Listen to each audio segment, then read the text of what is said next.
Hi guys, welcome to another episode of the Real Football Talk. I have Adil and Maruf with me. We'll be going through the Premier League action from today's game, and we'll also gain some insight from Maruf and Spurs with regards to what's happening with them and his views on Harry Kane. Um, in terms of the first game to look at, I mean, I'll start off with you, Maruf and Spurs. Defeat against Aston Villa. What do you make of it? Because I mean, before we on the call, you just went on a mad one. I want to hear it here. Um, I've got, you know what? I've got so many things to cover We're with listening. regards to Spurs. Yeah, I think we're going to need a whole day. Um, where do I start? I think first of all, the team selection. I don't understand why Ndombele is on the bench, right? Jafat Tanganga. I thought, why don't if he's trialing teams and players out, I thought he should just start with Matt Doherty. And let's just go back in the middle. Harry Winks. I don't understand why he was selected as well. And then let's just say the play. I mean, within 8 minutes, yeah, a goal was scored, but I think that was sheer determination from Barjuin. But other than that, the entire game, every single player was characterless, half-hearted, and had no idea about the entire game. I don't think there was a clear tactic in place from Ryan Mason. He just looked as clueless as the players did.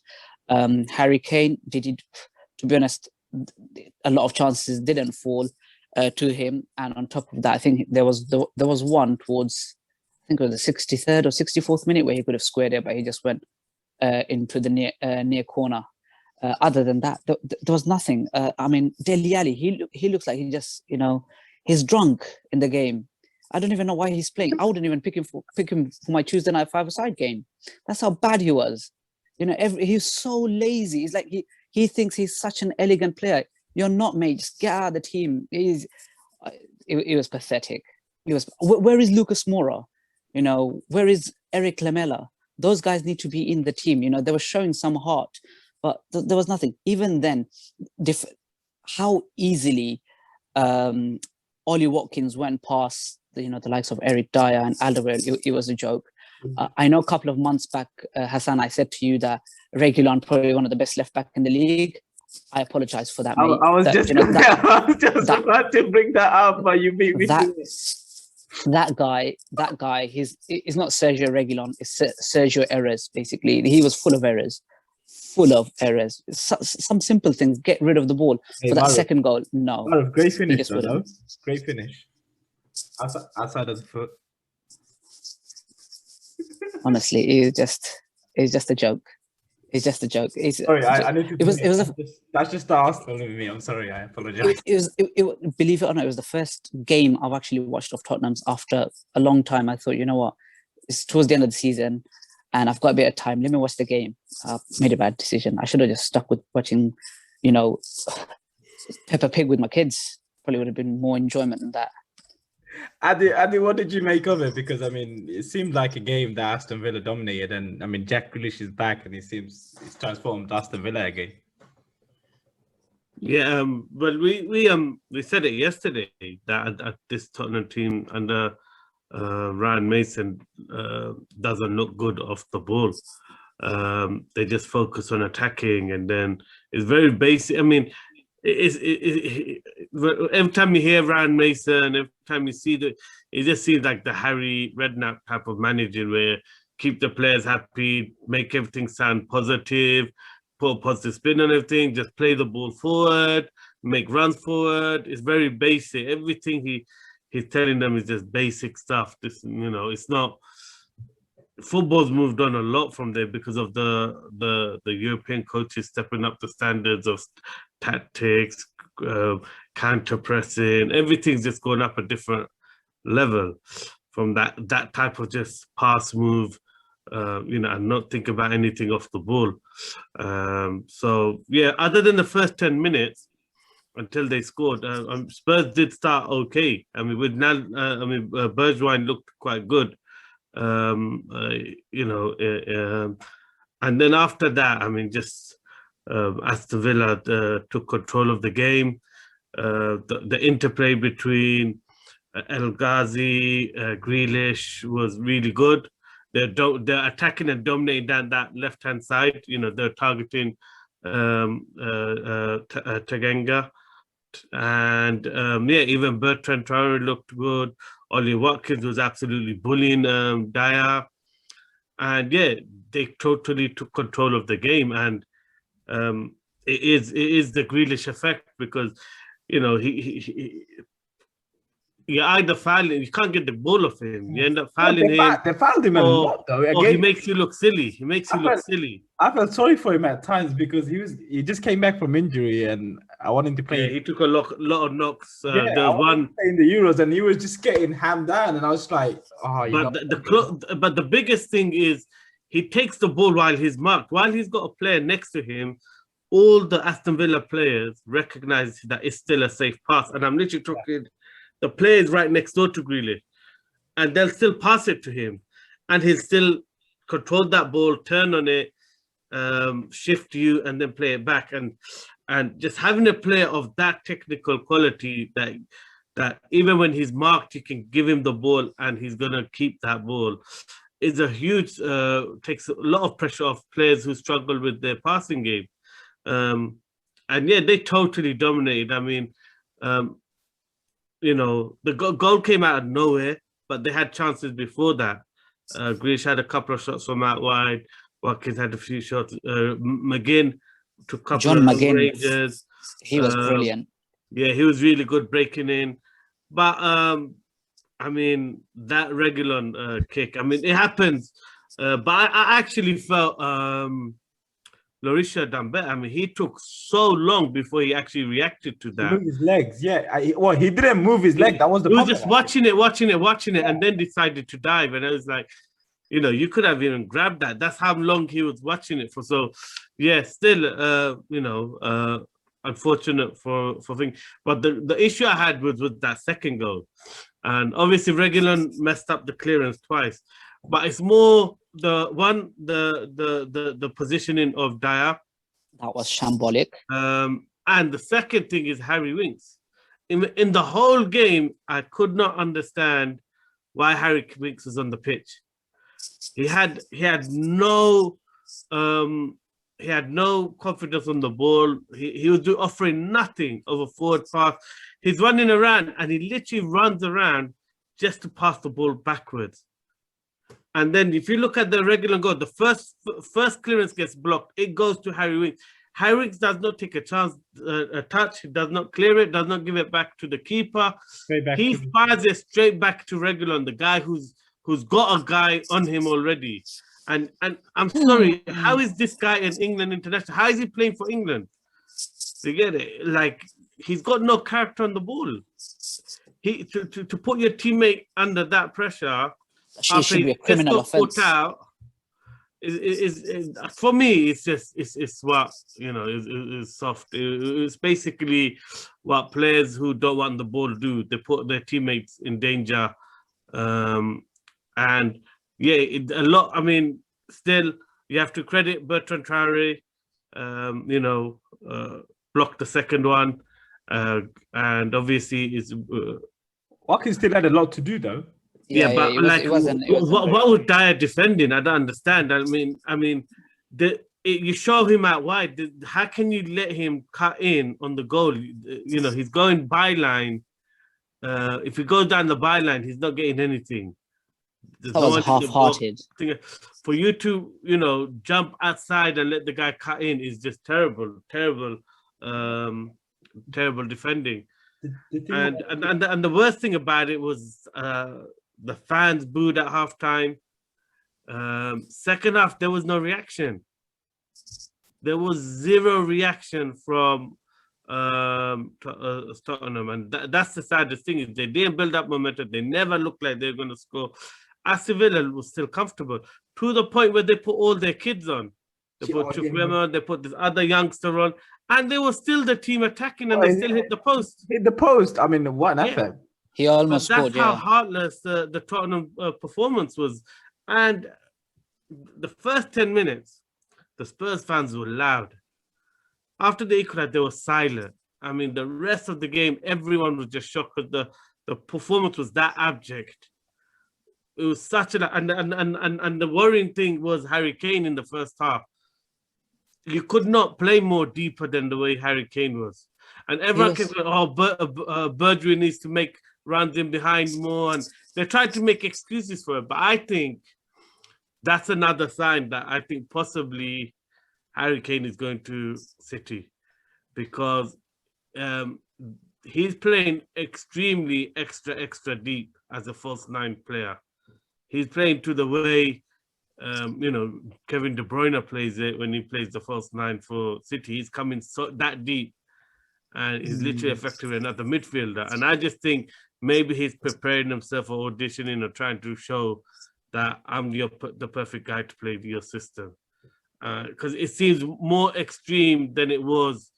I thought it was extreme in the last few weeks of Mourinho's reign, where he's coming in deeper and deeper and deeper. It just seems like it's gone beyond ridiculous. I mean, there's false nine, and then there's a false defensive false 10. He's literally playing a false 10 now. He's not even playing false 9. I was gonna say it's a new number 8 for Tottenham. Or false 8. It's ridiculous how deep. Second half, he stayed up the pitch a bit more, but it's a really bad performance. But I mean, very lazy performance. I wanted to come to you because I mean, you got rid of Mourinho, who destroyed the squad that is. Now you got the manager you got, Mason. In terms of Tottenham, who are they going to get? Why would anyone want to come? Because of, I mean, if you look at the squad and if the main player Kane goes, what's the attraction to come to Tottenham? There isn't any besides the stadium, and this is me saying as a Tottenham fan. There's nothing that can that stands out and say, oh yeah, this is a project that I want to get involved in. Unless you're Graham Potter and you want a step up from Brighton and a new project and a rebuild. Would it be someone you'd go for? Beggars can't be choosers, mate. This is the situation we're in. Beggars can't be choosers. If you didn't back Poch, if you didn't back Mourinho, I remember Mourinho saying that he wanted Ruben Diaz in the summer, Milan Skriniar, and there's quite a few other players that he wanted. He got no one. He got Joe Rodon instead, who's Joe rotten in the bench, if sometimes doesn't even make it on the bench. These are the players that you back your manager with. It's either false promises were made. He's been better than Eric Dyer and stuff when he did play, so... Yeah, but he's another one that looks overcautious, doesn't want to get too involved, and when the ball does come into him, doesn't look up, just hesitant, just wants to get rid of the ball quickly. Yeah, but that was under Mourinho, and he hasn't even. I don't think he's played under. I don't think he's played under Ryan Mason. He hasn't played under Ryan Mason. I knew the moment I saw Ryan Mason's first lineup, I knew he was going to struggle. Get your friends in, yeah. Get your friends in. He's still got Dyer back here and everything. And you just thought, yeah. Well, why not go for someone that's experienced like Ladley King? I think that was in there. I think he was the assistant manager or something. No, he was the defensive Some coach. guys are just assistants. They can't make the step up. Ladley King is known for being like one of those quiet guys. Right. I think it requires a lot of character. A lot of thick skin as well, because obviously the backlash that you receive from media to become a coach is not just a matter of, giving instruction to the players and filing up for your tactics. But in terms of who I would like as a coach, but every coach, that come on rumors on Twitter, next thing you see, they've signed a bloody 4-year contract or 5-year contract soon as they hear the name Tottenham. So who do you get? I think it's just... I think the Salzburg manager is a good choice, Mask. He's shown that he can build a team, a punch above his weight. But there ain't many. I mean, if you go down the Graham Potter route, I don't think he might play good football. But you need managers who got winning mentality and experience. These guys don't. Does he have the experience to manage a team in the Champions League or the Europa League? Nah. So I just think, that's why I was saying it might be better just to stick with Mourinho. The last time he spoke was because I don't understand why the fact that it might be harder to rebuild, but they were never going to back him anyway. So it's probably just best just to move on. But save some money. I think personally, it's a matter of what is the purpose of the club. Is it to make money, or is it to go on and get silverware? If it is to go and get silverware, then put the investment in, back your coaches, improve the squad, and go for silverware. If it's to make money, then you know what? Levy in his pre-match, the match report. I saw he put comments. Yeah, he said that, they lost their identity and they're going back to building up the team, playing good football, going back to their philosophy. So maybe in the long term. Well, he's also blamed the pandemic and everything for them. Sorry. He's also blamed the pandemic and not have the stadium. I think that's for every club, isn't it? Every club suffered because of the pandemic. Ultimately, they've brought bad players, isn't it, that don't suit, and they brought players they don't really need. Did they really need Ndombele at the time? I'm not sure. It looked like they had the age in defense and they had players running out of contract in defense. So you should have really tackled that more than anything else. But again, Spurs, everything just depends on who they pick next. Maruf, just quick one on Kane leaving. What do you think? Where do you think he's going? If so, how much? Look, for me, it's just a personal opinion. I think for me, he's probably the best striker in the league. He's been consistent for year in, year out. 20 plus goals, big team, small team, he can perform. But who he suits, probably Manchester City.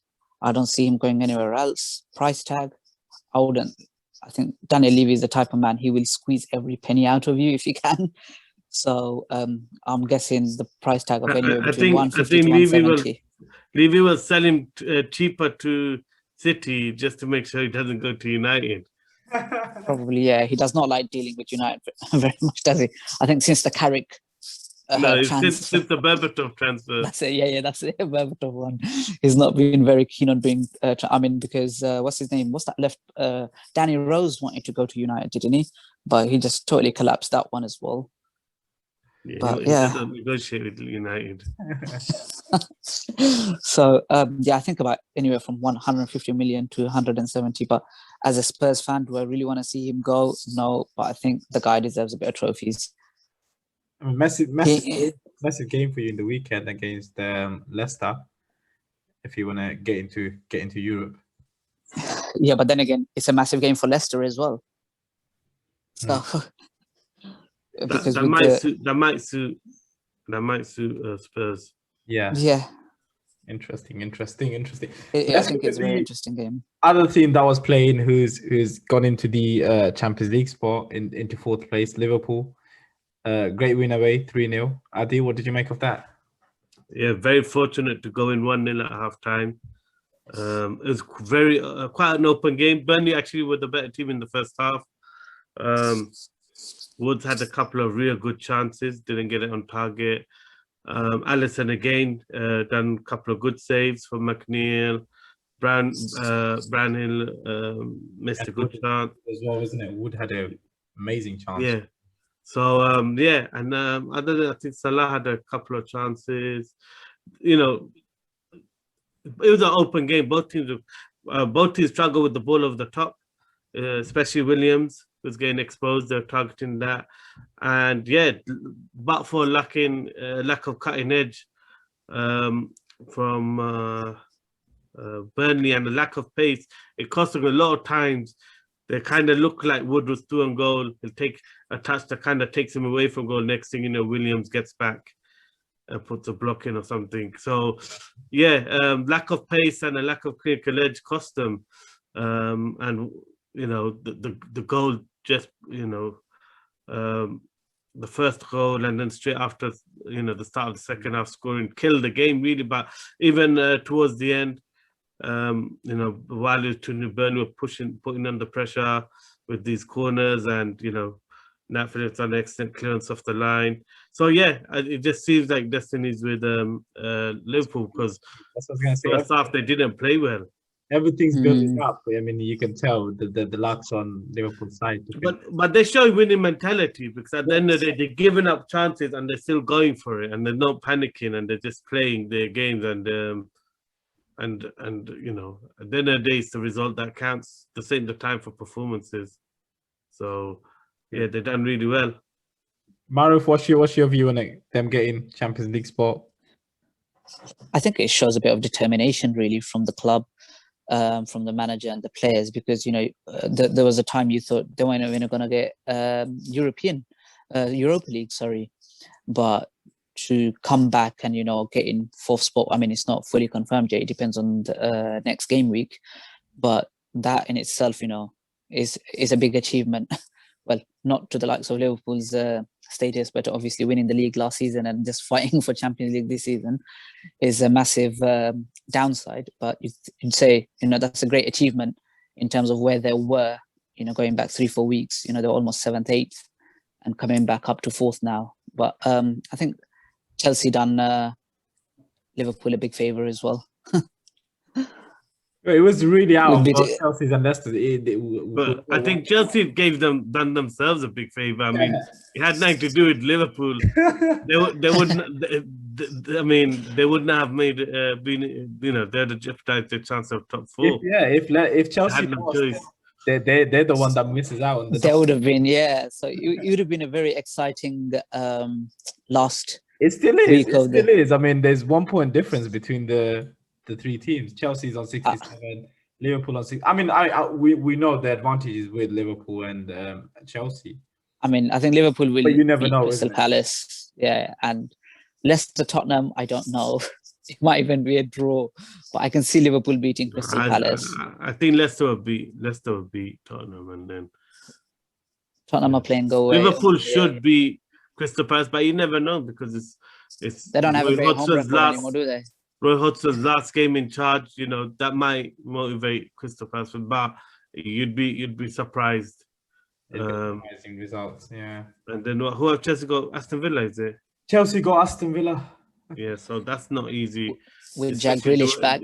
Especially the way Grealish is playing. Yeah. If they play that wing-back system, I mean, he could cause them problems. I mean, very interesting game for us to watch, really. I don't know how I'm going to watch all of them at the same time. That's the only problem. Do Arsenal have a chance of getting Europa League? I've not checked their points tally. They're 58 now. Yeah, they won today. No, they don't. They don't have a chance to get Europa League. So. I think West Ham winning took that chance away, because they're 4 points clear of Arsenal. So I don't think they can now. Oh, that's a shame. But since we brought up West, don't worry about Arsenal. worry about Spurs. Since talking about West Ham, great win for them. Adil, 3-1 away. West Brom, 1-0 being 1-0 down to come back. Showed great character and confirming their position in, you know, 6th place in Europa League. Really, not confirming. Obviously, Tottenham might still have a chance, but they have to get a point. Yeah, they have to get a point in the last game. But yeah, I mean, you know, they got a penalty, and it's one of those ones where who's making contact with who is Mikel Antonio going into the keeper, or is the keeper blocking? You know, it's a bit of a harder 50. It's a 50-50 penalty. They got it. They missed it. So. Justice. Even Souček's offside. I mean, I don't think the lines were done properly, because the line was going over Souček's toes. As for that, for the West Brom player, he was, you know, on the edge of his toes. So I don't think that was a bit suspect for me. Do you know, because we were talking about it before the game, do you think there is a kind of like a favoritism on things? I think Premier League is like in anything. It's not biased. Everyone has an agenda, and you see it, just like you know, referees are biased at times. You know, there's no way they're not. So are the people in VAR. I think that's why I don't trust it unless it's fully independent. As long as it's referees or anyone linked to the Premier League, I will always think there's an agenda, or there could be, there could be people who favor certain teams and things. So yeah, that's why I prefer the American system, the NFL system. Just get independent people to adjudicate the video. I think what I'd love to see from next season is referees giving post-match interviews as to the major decisions made, as to what they thought. I mean, the last 3 game weeks has been crazy. I mean, the decisions are so inconsistent. Every single game, you're seeing stuff that, and basically VAR has completely turned into just backing the referee's call, no matter what. There's actually consistency in decisions has totally gone. At least before, the VAR was having some influence on some decisions. Now it's comical. It's literally backing the referee 100% of the time. Even like we saw yesterday with the Warner decision. Yeah, I was just about to say that. I think earlier on in the year, VAR would have given that as a penalty. Now it's completely gone to just blindly backing the referee. This is the thing, Adil. It seems like the biggest problem is them changing rules within the season. Surely you cannot do that, because if it's happened in another game where it's made a huge impact in the game, you can't then go in the middle of the season and change it where another team loses out. I think because of the controversies the old rules was making, to save face, IFAB had to change it mid-season because it was too unfair. Like, the way they were punishing the people with the handball, they had to change that because it was disproportionately. Surely they would have had enough research going into this before they published it. Or I know they clearly didn't. These are big things. I think with anything new you introduce, you gotta have trial and error. Space to maneuver and to correct and fine tune. So I mean, I'm all for it. On a competition point of view, yeah, it is unfair maybe on people who got penalized earlier. But the thing is, the rule was becoming too much of a farce, so they had to change it. I don't think, and even today, you look at West Brom's goal. I mean, how is that not a free kick? I mean, how is that not a push on the keeper? I mean, Phillips doesn't even do anything towards the ball; just completely pushes the keeper in the goal, and how VAR doesn't overrule that, and you think. I don't know. It's become a complete joke now where VAR is just there to back the referee and nothing else. You might as well take VAR off. I mean, it actually doesn't overrule anything other than offsides. Well, it has to be clear and obvious. Well, that was clear and obvious. I mean, I don't get how a guy can push the keeper and it'll be a free kick. So, yeah. But to get back to the point, West Ham done excellent to come back, get the 2 late goals, the winners.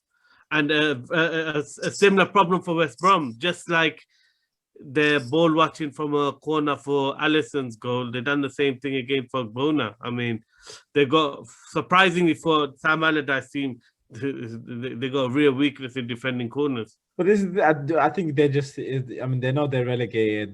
There's no really. They played. I mean, they played with heart. I mean, it was Sam Allardyce's last home game. The crowd was up for it. They were going for the win. They were pushing for it. They were really playing to win. When you see that type of marking, especially from a Sam Allardyce team. Yeah, I think it's more a question of fitness. They seem to lose a lot of late goals, and they do tire. And players just stop picking up, man. It's not like they couldn't pick up the players. It's actually just the players always free. Lazy. I think Souček has been a great signing for West Ham though this season. I think he's had a major part to play in their European games. And Lingard at the right time. Yeah. I think.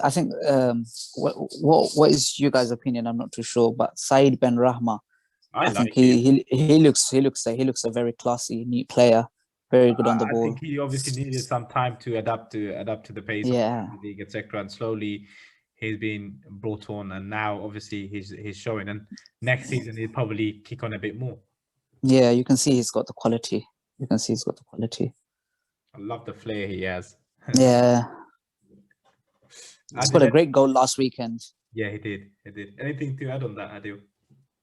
No, just impressed with West Ham's ability to come back. You know, Did you you miss ever- you miss a penalty and everything. You know, you can drop your heads. So they done really well. Then go down to a dodgy refereeing decision. They could have easily dropped their heads. So I think getting the goal just before halftime was a big boost, and good character.